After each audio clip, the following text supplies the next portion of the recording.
Every year, thousands of books are released. Many of them will find their way to my TBR, as I'm sure they find their way to yours.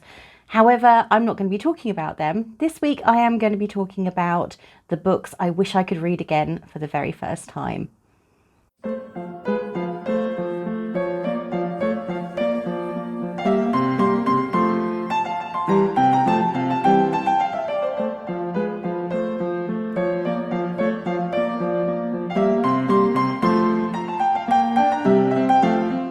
I have no doubt that the pile I have beside me is not the definitive and unexhausted pile of books that I wish I could experience again. There is nothing like that feeling of opening the cover, reading the first lines, and getting sucked into a story.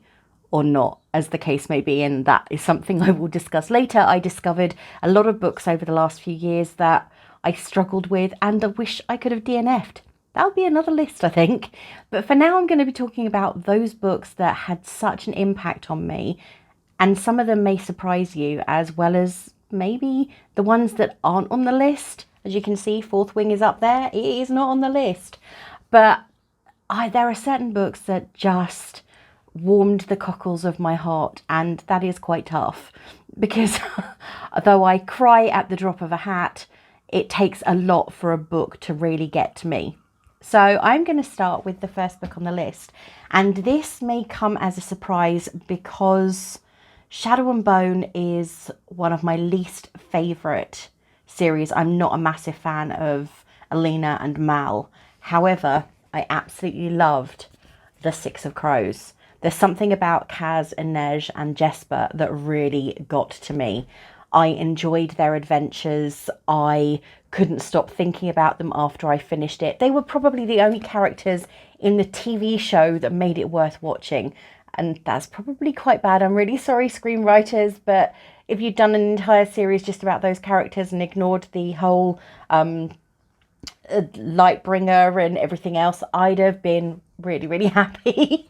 But there's something about this story, and it's strange that this had such an effect on me, yet Crooked Kingdom, which I bought at the same time, has still yet to be opened. I'm not sure what it was. I think it was the nature of the characters. They were so well drawn. They were so incredibly charismatic, enigmatic. They were just well-rounded, and I wanted to find out more about them. I wanted the book not to finish, which is why it's strange I haven't read Crooked Kingdom yet, but I'm going to. It's on my list this year. However, this is probably my favourite book of the Grishaverse. I know that a lot of people talk about King of Scars, and I will probably get to that at some point. However, Six of Crows is one of those books that I wish I could experience again. So I've recommended it for a book club this month, though it is slightly too long, doesn't quite fit the brief, all the things you can think of. It's 50 pages too long for the categories that we've set. It is not a film. It's not been adapted into a film, though it probably would be an incredible film. I do wish that the series had been renewed and we'd get more of these characters. And I'm hoping that by recommending it to them, I'm going to get their experience of reading it for the first time, because I'm looking forward to reading it again. So that's Six of Crows. The next book on the list is Circe by Madeline Miller. I read this probably 3 years ago, so not quite when it came out. I also have a special edition, which is up on the top shelf, which you can't quite see. This book gave me all the feels. I cried. I think when I finished, I picked up this book on a Sunday evening, and I finished this book very, very early on a Monday morning. And no, I didn't have the day off work. It was probably around 3 o'clock, and I'd been crying so hard that my eyes were sore and they were stinging. The character, as with everything that Miller writes, and I can't wait for her next book. I hope that she gets well soon. She has long COVID. I loved the way that she drew the characters in. She used events that people who like and enjoy mythology would recognise to make the story even more rounded, because as with a large majority of female characters in Greek mythology, their stories are scattered throughout other tales. They aren't necessarily painted in the best light, and they are merely foils for the male characters. So obviously what most people know about Circe is that when Odysseus was on his Odyssey, hence the word obviously, she was the keeper of the island where all his crew were turned into pigs. And that's what most people remember about her. However, there was so much more if you read other myths, other interpretations of the stories, but you had to cobble them together. And that's kind of what was done in this book. So I loved reading this. I enjoyed my experience of it, even though it did make me cry a lot.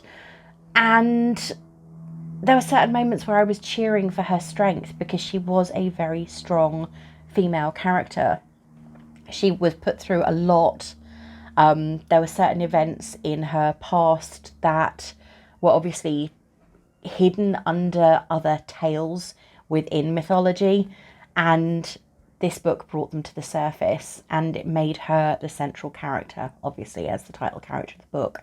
So I would love to experience that feeling of joy, fear, heartbreak again for this book. And while it still elicits the same kind of feelings, I have read it a couple of times since, and it's not quite the same the second, third, fourth time. Have you got this one on your list? I'd love to know if this is a book A, you've read, B, if you enjoyed it, and C, if you would read it again and possibly see the same things the second time around. The third book is another based on Greek mythology. I was just about to pick up two books and thought, wow, that feels really, really thick and heavy. It is quite a thick book, and that is Lore by Alexandra Bracken.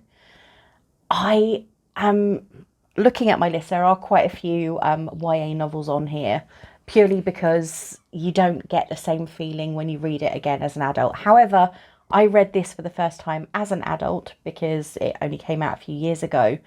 And as well as the cover really speaking to me, this is the statue of Medusa by, I believe this is the statue of Medusa by Bernini, or actually a slightly less terrifying version of the statue by Bernini anyway. And the cover is beautiful, but the story within it is an adventure. It's almost Percy Jackson-esque, even in the same kind of world. And the adventure, the main characters, the story that entwined them, the found family aspect of it, because though they weren't all orphans, as the main character is, there were certain elements that made them distance themselves from their family and forge new family relationships. So I enjoyed this. I do wish it weren't a standalone. It wasn't, but it is. And it is ended very well.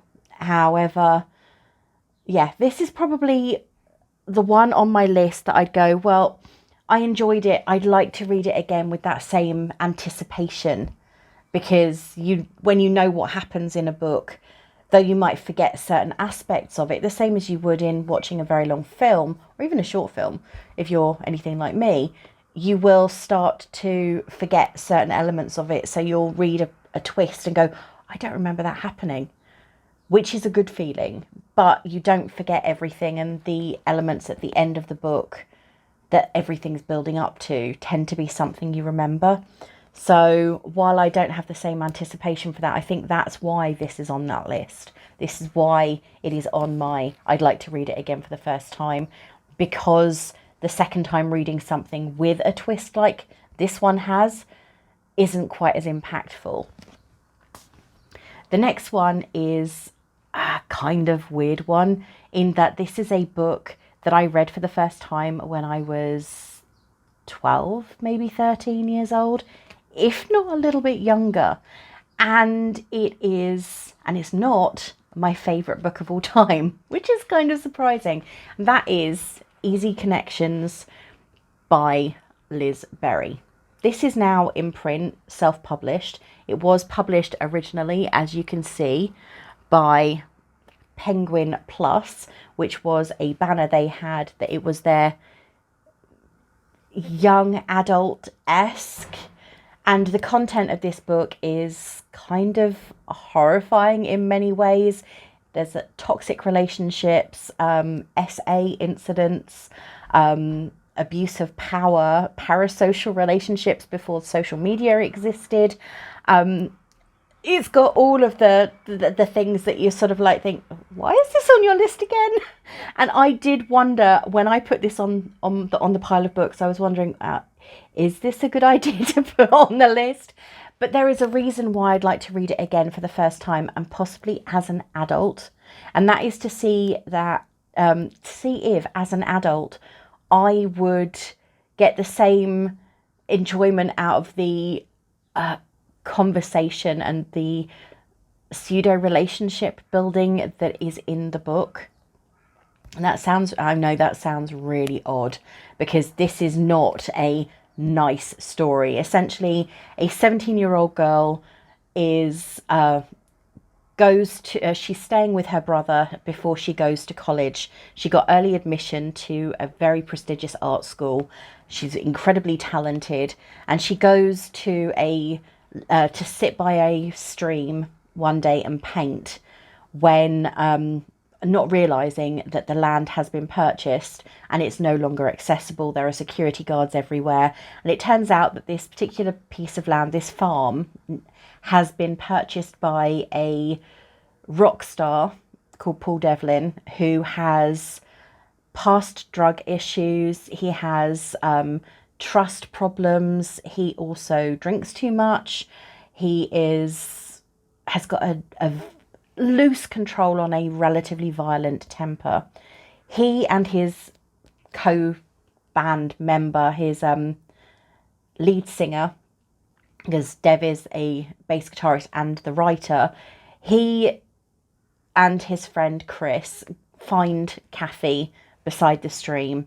She has, strangely, for some reason, she fell in the stream, got wet, took off her top to dry, and that's how they found her, with her paintings hidden away because she didn't want them to get further damaged by the water, and wearing no top. So they assume that she is a groupie who has discovered where they are, take her back to their house, where her brother basically sells her out. He's the local cop, the local Bobby, and he basically says to them, oh yeah, she can stay here, when she's indicating that I want to come home. This is not a situation I want to be in. And that night, Paul Devlin, takes her by force and gets her pregnant. And this follows the pretty toxic relationship that they build while she is deciding. She's 17, she's deciding what she wants to do with her life, and it's not be associated with him. He, through his bad reputation with the press, ensures that her entire life is pretty much destroyed. So that's why it's like, and that's why this book is on my list. I think it's more, I want to see if my interpretation of the book, reading it for the first time as an adult, having never read it before, would be the horror that I think now, as I think back on the story, would I think it's a well-written book? I mean, this is my original copy that I bought in like 1987. Would I think this is a good book, or would I think the sensible thing, which is this was written for teenagers? So that's why this is on the list, rather than I want to read this for the first time because I absolutely loved it and I think it's amazing. I want to read it for the first time and see if my brain would be immediately triggered with, oh dear God, this is awful. He is manipulative. He is grossly inappropriate, and he should be in jail. Yeah, okay. Next one is If You Could Go Anywhere by Paige Toon. This is probably my favourite book by her out of every single one, and I have got all of them. Her latest one comes out on March the 27th, Seven Summers. But this is my favourite. It is the story of Angie and Alessandro. Angie has never travelled anywhere, but in her small town in Australia, whenever anybody comes to see her or she meets anybody, the question she asks them, if you could go anywhere, where would it be? And she, after her grandmother dies, she discovers that her grandparents who brought her up had been lying to her for her entire life. They told her that her father had abandoned her mother, that all of these things that are absolutely awful that you can imagine a grandparent or a parent telling you, they told her. They hid any evidence of who her father was. And after her grandmother dies, she finds it behind an old wine bottle when they're doing some cleaning after the funeral. And it sends her on a journey to Italy, where she meets her father and Alessandro, who is traumatized by events that occurred in his past. And it's about the relationships that she builds, though there are romantic elements obviously with Alessandro. It's more about discovering herself and rediscovering the strength that she has inside her, as well as finding the family she thought she would never have. It's a beautiful story. It's my favourite by her out of every single one of them. And I honestly think that this is a book that I will read again and again. This is a new copy.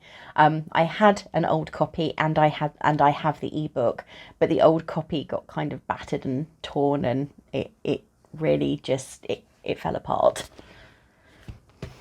Next book is going to surprise you. It's not the whole thing. This is quite a large, it's a trilogy. It is Sunset Song by Lewis Grassic Gibbon. I read this for the first time for my degree back in 2006. I did it as an open university course. And the way it's written very much in Scottish, in Gaelic, or at least in English with a Gaelic bent to it. And obviously Grassic Gibbon is actually a Scottish author. It is a very harsh, it's interpreting a very harsh life in the run up to and during the First World War for one particular character who is followed through the entire trilogy. It's about Chris Guthrie, she's incredible. It starts when she is a young teenager through the war. And then the other two books, which I haven't read, though I have got, obviously, Cloud How. I'm reading the title thinking, wow, my glasses are not strong enough. Cloud How and Grey Granite. And just from the titles alone, you can tell that the story is not going to be blissful, beautiful, and lovely, but it is beautifully written. So I definitely would recommend Sunset Song. It was made into a film. I watched it, didn't rate it, but the book is wonderful, and I would like to read it again for the first time. But then, having not read it for nearly 20 years, it possibly could be considered almost the first time, as I am reading it for pleasure rather than for college work. The next one is another women's lit book, and that is To the Moon and Back by Jill Mansell. This book just made me sob. I like books that make me cry. Sue me. I actually have a category on my website that is cry books. Not books that made me cry, but cry books, because they pretty much are. This is the story of Ellie. Ellie is happily married at the beginning of the book, and all the way through the book, she is talking to her husband, but sadly he died in a car accident very close to the beginning of the book. They were happily married, very young, living in their first home. And after a series of events following her husband's death, her husband's father, who is a wealthy, well-known older actor who spends most of his time in America, buys her an exclusive apartment, and she starts working for Zach. Zach had previously encountered her, or rather noticed her, when she was out for a meal, and assumes that she is having a relationship with her father-in-law.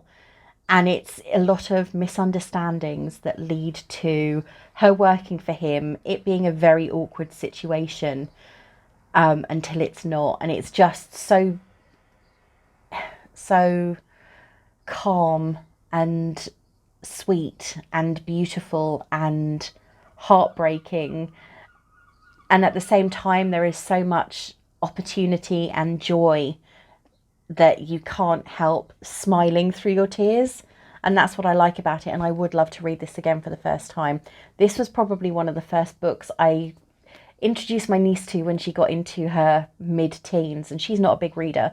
So it was nice that she read it. But I think it was one of the only books she did read. She's not a big reader, though she is getting into it a little bit now, which is nice. I would like more readers in my family. That's why I have that's why I have this, and that's why I have book clubs, because otherwise I wouldn't be able to talk about books as much. The final book on this list I don't actually have at the moment, so I'm going to go into The Changeover.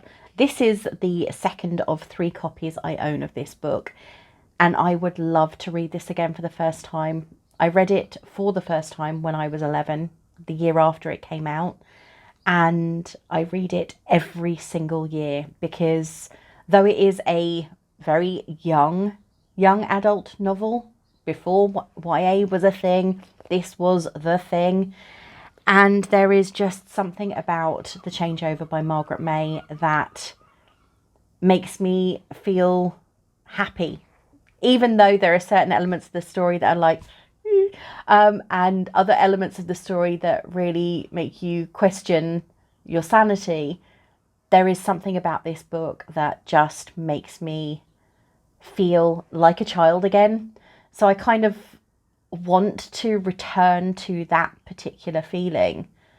And as an adult, you can't, well, you kind of can, but you can't recapture the initial emotion that you had when reading about a girl's first kiss, because you've gone past that and it's like, well, that's really nice, but even the best writing in the world can't make you revisit that particular moment. However, when you read it when you're a child, it can bring that back. So maybe it's not so much I want to read again for the first time now, it's more I want to go back to when I was 11 and read it for the first time then, you know? The last book on my list I don't actually have at the moment. I've loaned it to a friend, and that is The House in the Cerulean Sea. I really need to remind myself of that book. I've only read it once, and I did a review about it for my podcast, but there was something so fantastical about that book. It was found family. It was gorgeously written. TJ Klune has a brilliant way with words, and that particular book introduced me to his others. Since then, obviously, I've read Under the Whispering Door, which I finished in February, and I read In the Lives of Puppets, which I will be reading again for a book tour in a couple of weeks' time. But there's something about The House in the Cerulean Sea that is so unique. And I know that it's not unique, but at the same time, it feels very different to anything I'd read previously. And while I did read that book a few years ago now, I want to revisit the moments where I realised that it was almost that while elements of the book were very Big Brother because of the way in which the characters were initially living, it becomes something wild and exciting when he moves to the house and he meets all those children and discovers that he isn't the person he thought he was. I just love that book. So if you have any of these books on your list of I want to read that, definitely do, and let me know how you feel when you've read it for the first time. But if you are thinking, oh, I wonder what books I'd like to reread again with that same joy, do let me know. Put a comment down below and let me know which books they are. And also if you're interested in reading any of these books, because some of them are a little bit out there. Some of them you may never have heard of, though the newer ones, that is probably not going to be the case. Anyway, I'd love for you to like, comment and subscribe. Definitely subscribe if you haven't done already. And thank you so much for listening to my absolutely insane babble.